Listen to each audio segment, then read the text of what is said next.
ایک جوہری تھا سنہرا، تو اس نے مختلف ڈبیاں کھول کے لوگوں کے سامنے رکھی اور ایک موتی نکال کر کے کہا کہ یہ موتی شب افروز ہے، رات کو چمکتا ہے، اور اس وقت دنیا کے اوپر جو قیمتی ترین موتی ہیں ان میں سے ایک موتی یہ میرے پاس ہے۔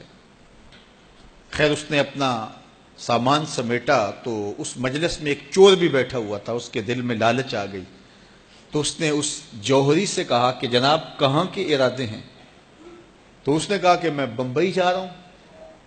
اس نے کہا واہ واہ کیا اچھا ہوا، میں بھی تو بمبئی جا رہا ہوں، تو چلو اکٹھا سفر ہوگا۔ وہ جوہری سمجھ گیا اس کی نیت کے کھوٹ کو کہ یہ میرا ہم سفر تو نہیں ہے، اس کا دل آ گیا ہے اس موتی پہ اور مجھ سے ہر صورت یہ موتی چرانا چاہتا ہے۔ لیکن وہ بھی بڑا سمجھدار تھا، اس نے کہا آ جائیے کوئی بات نہیں۔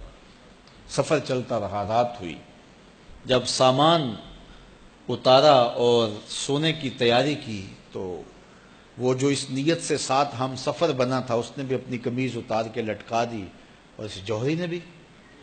اس جوہری نے یوں کیا کہ نظر بچا کے وہ ڈبیا قیمتی موتی والی نکال کر کے اس کی جیب میں ڈال دی اور خود بے فکر ہو کے سو گیا۔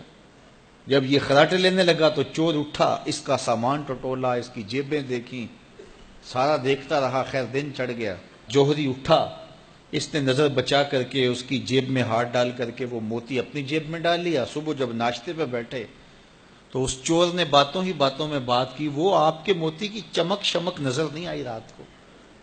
تو وہ ہنس کے کہنے لگا نہیں میرے پاس ہی تو تھا، وہ جیب سے نکال کے سامنے رکھ دیا۔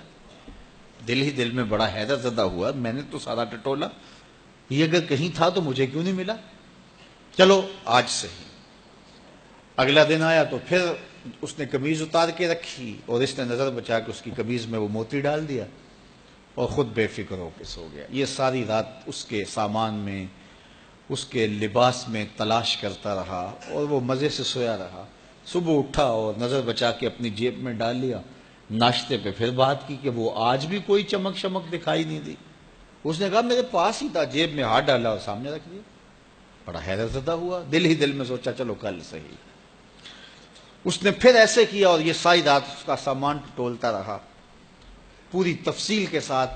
خیر جب صبح ہوئی تو اس نے پھر نظر بچا کے اپنی جیب میں وہ موتی رکھ لیا تھا، تو اس نے پوچھا وہ رات والا موتی آپ کا نظر نہیں آیا جس کو آپ کہتے تھے چمکتا ہے؟ کہا وہ ڈبیا میں رکھا ہے اس لیے چمک دکھائی نہیں دی، تھا تو میرے پاس ہی، اور جیب میں ہاتھ ڈالا اور سامنے رکھ دیا۔ یہ سر پکڑ کے بیٹھ گیا، میں روز اس کی جیب ٹٹولتا ہوں، سامان بھی دیکھتا ہوں، یہ رکھتا کہاں ہے؟ میں نے تو کوئی جگہ نہیں چھوڑی۔ اس نے کہا سچ بتاؤں میں تیرا ہم سفر نہیں تھا، میں چور تھا، میں تم کو بتا رہا ہوں۔ اب آپ میرے بھی استاد نکلے، مجھے اتنا بتاؤ کہ یہ موتی آپ رکھتے کہاں تھے؟ میں ساری رات ٹٹولتا رہا اور 3 دن ہو گئے مجھے، میں نے کوئی گوشہ نہیں چھوڑا، آپ کا سامان کھول کھول کے دیکھا ہے، آپ کا لباس الٹ پلٹ کے دیکھا، لیکن مجھے ملا ہی نہیں، یہ رکھتے کہاں تھے مجھے یہ تو بتاؤ۔ اس نے کہا لوگوں کی جیب میں ٹٹولتے رہے، اپنی جیب میں ہاتھ ہی نہیں ڈالا۔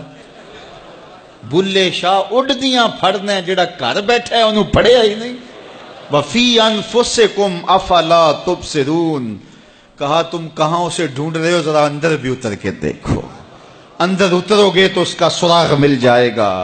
نہ مسجد وچ نہ مندر وچ، لب یار نو اپنے اندر وچ۔ جب اپنے اندر اترو گے تو پھر سراغ زندگی نصیب ہو جائے گا، عرفان ذات ہوگا تو پھر عرفان الہی نصیب ہوگا۔ لیکن ہم دائیں بائیں ڈھونڈنے نکلے لیکن اپنے اندر اتر کے نہ دیکھا۔ تو سراغ زندگی ملتا ہی تب ہے جب اس کی چوکھٹ پہ جھکنا بندہ سیکھ جاتا۔